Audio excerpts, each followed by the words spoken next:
seakan-akan sumber masalahnya bukan mereka. Terbukti sekarang oligarki menyusup ke parpol besar, ya, Islam, kemudian menggunakan tangan-tangan orang lain, bukan mereka langsung, untuk mendukung strategi dan sasaran-sasaran yang dituju oleh PKI Gaya Baru ini, dan semuanya terjadi. Yang jelas adalah strategi utamanya kudeta konstitusional. Ini terjadi amat sangat jelas. Assalamualaikum warahmatullahi wabarakatuh. Veritas, Probitas, Justisia. UI Watch kembali. Pada kesempatan ini, saya mewakili UI Watch untuk mencoba memberikan gambaran apa yang terjadi, bukan apa yang terjadi, bagaimana tantangan yang kita hadapi di tahun 2022 yang menjelang akhir ini. Saya tidak akan berpanjang lebar. Saya ingin mengingatkan dan yuk rame-rame kita sepakati dan dijadikan pegangan bahwa semua kericuhan ini, kekacauan ini, sumber masalahnya adalah PKI Gaya Baru. Dia tidak tampil ke permukaan. Ditampilkan adalah penyebab-penyebab bohong-bohongan, palsu-palsu seperti apa? Oligarki. Apa sih oligarki? Kedua, feodal. Yang lebih menarik lagi, demokrasi. Saya yang mengatakan berhentilah membicarakan tiga hal tersebut, karena semuanya adalah permainan PKI Gaya Baru yang tidak tampil ke permukaan. Memang reaksi orang, mana ada PKI lagi? Ya PKI emang udah nggak ada, udah dilarang. Tapi kalau namanya dibilang, kenapa disebut PKI Gaya Baru? Supaya gampang. Orang jadi memahami, apa ciri-ciri PKI. Lihat aja tahun 65 dulu. Dari 4865 sampai sekarang. Putar balik fakta, akal-akalan, fitnah, musuhin umat Islam, segala macam, TNI. Itu kejadian semua. Dasarnya apa saya ngomong? Kembali saya punya basis paparan riset dari seorang rekan untuk S3-nya di UI. Saya ulangi, yang dipaparkan November 2015. Resmi di Forum Purnawirawan TNI dan terwakil di Forum Purnawirawan TNI dan Polri. Saya lupa forum apa namanya, tapi dua forum itu di Jakarta, di Balai Kartika. Dihadiri penuh segala macam. Dan yang saya masih ingat di dalam penjelasan paparan itu, strategi yang dipakai oleh PKI Gaya Baru adalah dia tidak tampil ke permukaan, dia akan melempar seakan-akan sumber masalahnya bukan mereka. Terbukti sekarang oligarki menyusup ke parpol besar, ya, Islam, kemudian menggunakan tangan-tangan orang lain, bukan mereka langsung, untuk mendukung strategi dan sasaran-sasaran yang dituju oleh PKI Gaya Baru ini, dan semuanya terjadi. Yang jelas adalah strategi utamanya kudeta konstitusional. Ini terjadi amat sangat jelas. Omnibus Law, apalagi KUHP yang baru ini, itu udah jelas bertentangan dengan dasar Pancasila sebagai dasar negara. Apalagi Menkumhamnya bilang, itu nggak boleh. Waduh, saya bilang, Pak Lauli, Anda belajarlah apa sih artinya nilai-nilai sebagai dasar negara itu. Itu kan bertentangan, sila nomor 1 ada bertentangan, ketuhanan Yang Maha Esa. Masa orang esek-esek ini segala macam nggak boleh diapa gimana sih? Jadi nggak ngerti saya. Kemudian yang so-called namanya amandemen, itu bukan amandemen, ngaco. Undang-undang, apalagi undang dasar itu basisnya harus nilai 5 nilai-nilai di Pancasila, nilai-nilai utama harus ngacu ke sana, nggak bisa bikin suka-suka. Jadi ini yang ngaco betul, kemudian dirubah, didegradasi. Pancasila bukan dasar negara dan lambang Garuda Pancasila bukan lagi falsafah bangsa, tapi didegradasi sekedar menjadi ideologi. Lah ini kan udah nggak benar. Saya punya acuannya kok.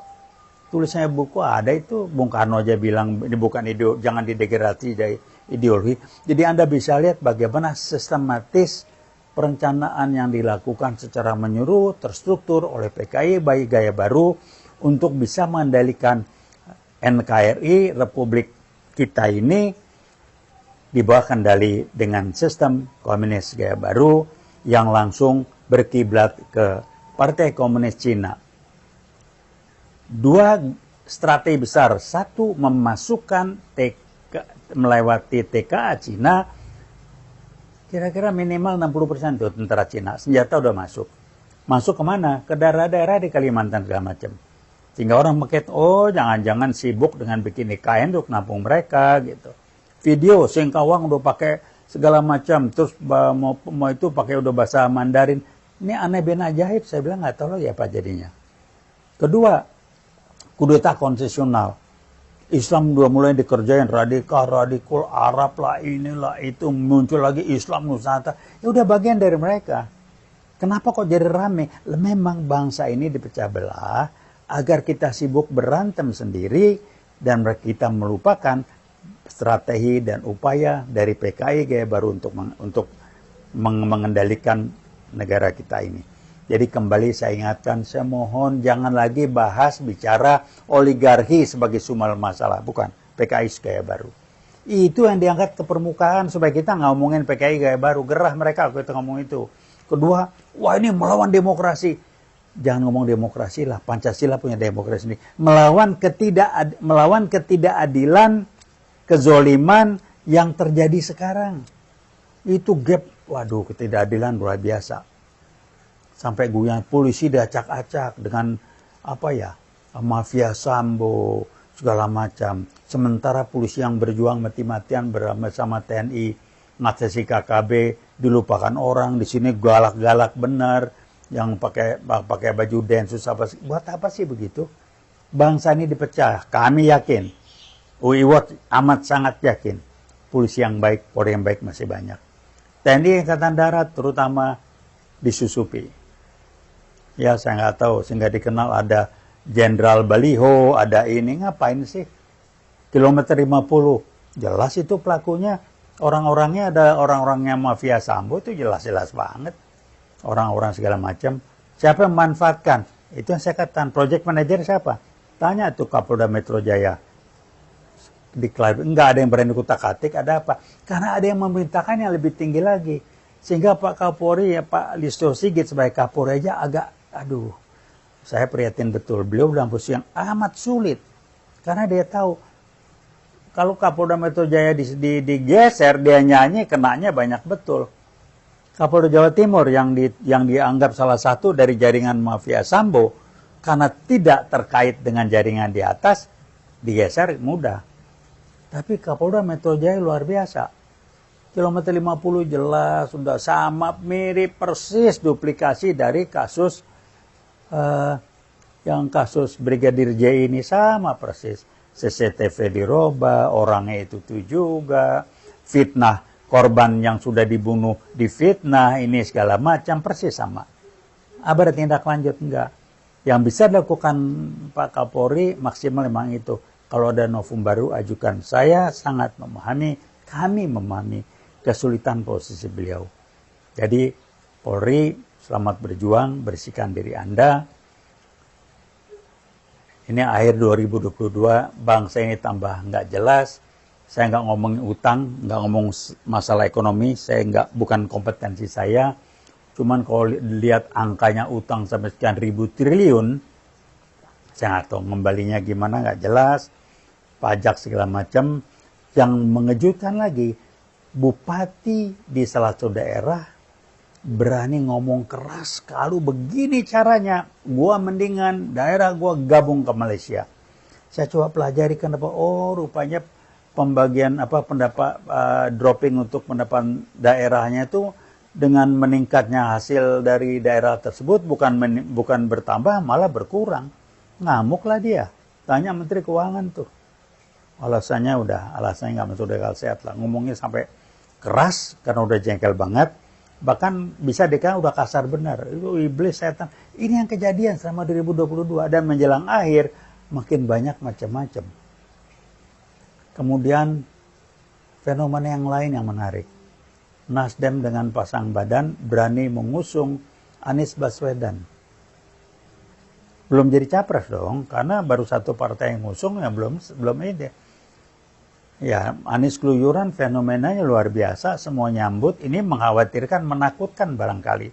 Mungkin ada kaitannya dengan ketua KPU yang sudah di-set segala macam. Wah, ini sih mancing ribut, dengan lagi pejabat gubernur DKI yang nggak tahu itu nggak jelas urusannya, dan bisa masih merangkap.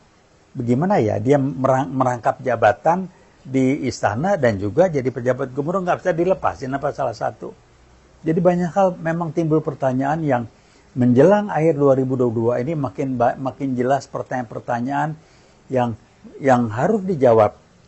Kemudian kejadian peristiwa yang bikin kita geleng-geleng itu muncul tiba-tiba, termasuk kasus Sambo yang di luar nalar, di luar dugaan siapapun, sehingga ada yang ini skenario Allah, silakan.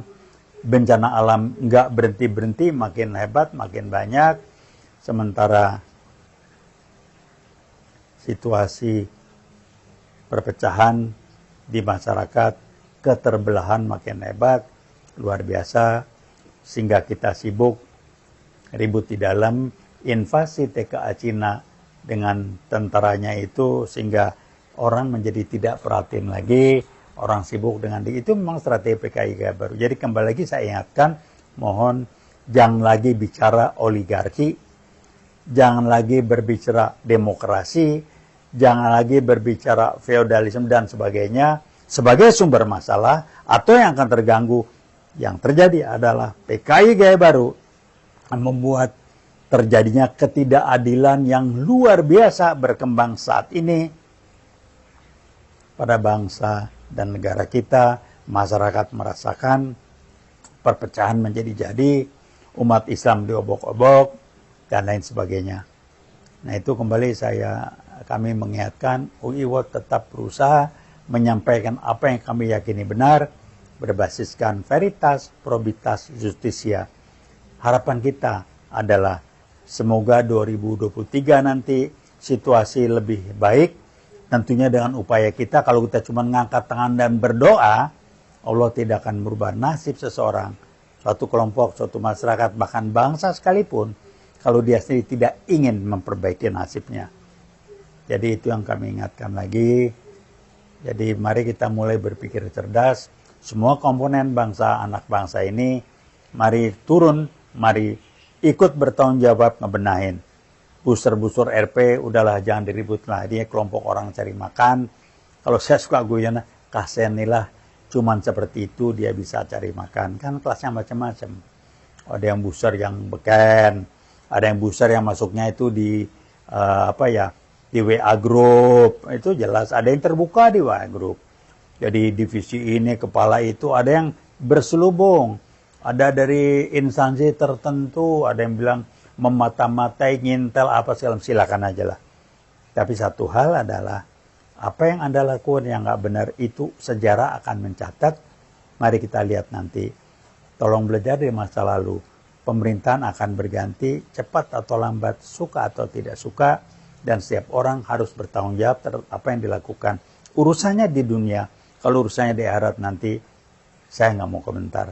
Allah Maha Tahu, Maha Adil, dan kita hanya bisa mengharapkan NKRI lebih baik, dan tentunya akan lebih baik kalau kita tidak menyiapkan ketidakbenaran, terutama ketidakadilan ini, cuma jadi penonton atau pembaca buku sejarah. UI World bukan penonton, UI World bukan pembaca sejarah, UI World ikut menentukan, mewarnai, dan terlibat dalam proses penulisan sejarah ini sejauh yang kita mampu, dan kita akan tetap bergerak dengan 3 nilai inti kita, veritas, probitas, justisia. Jadi jangan hura-hura dulu lah ya, tahun baru prihatin, nggak usah hura-hura. Vaksin COVID aja nggak jelas, tapi saya berterima kasih. Dan perkawinan putra Pak Jokowi yang lancar, bagus segala macam, sudah membuktikan PPKM sudah harus dicabut lah. Itu nggak ada lagi tuh COVID-COVIDan di pesta kawin itu. Jadi kenapa masih banyak instansi mau pakai ini, pakai itu, di bank ini. Saya bilang, waduh jangan jadi begitu loh. Saya tanya, kenapa gitu? Perintah Pak. Yang merintah tolong lihatlah. laporan lagi, wah penyebaran COVID. Coba cek penyebaran COVID lagi di pesta perkawinan putra Jokowi, gimana penyebaran COVID. Udah ngarang aja lah itulah, udahlah berhentilah menurut saya. Jadi mari kita siap dan jangan pernah berhenti. 2023 tantangan tidak akan pernah berhenti. Kenapa? PKI gaya baru akan terus. Dan kalau ribut-ribut minta Pak Jokowi diperpanjang karena mereka belum siap. Kalau dibongkar sekarang, mereka belum merasa siap untuk bisa melancarkan G30S jilid 2 dan mereka akan dibabat habis. Silakan, mari kita bertarung. Kalau ngomongnya sama, NKRI, Pancasila, mulutnya, cangkemnya, kelakuannya beda banget. Dan tugas tanggung jawab kita adalah kita demi bangsa dan negara ini, bukan demi cuan. Terima kasih. Wassalamualaikum warahmatullahi wabarakatuh. Veritas, probitas, justitia. Terima kasih.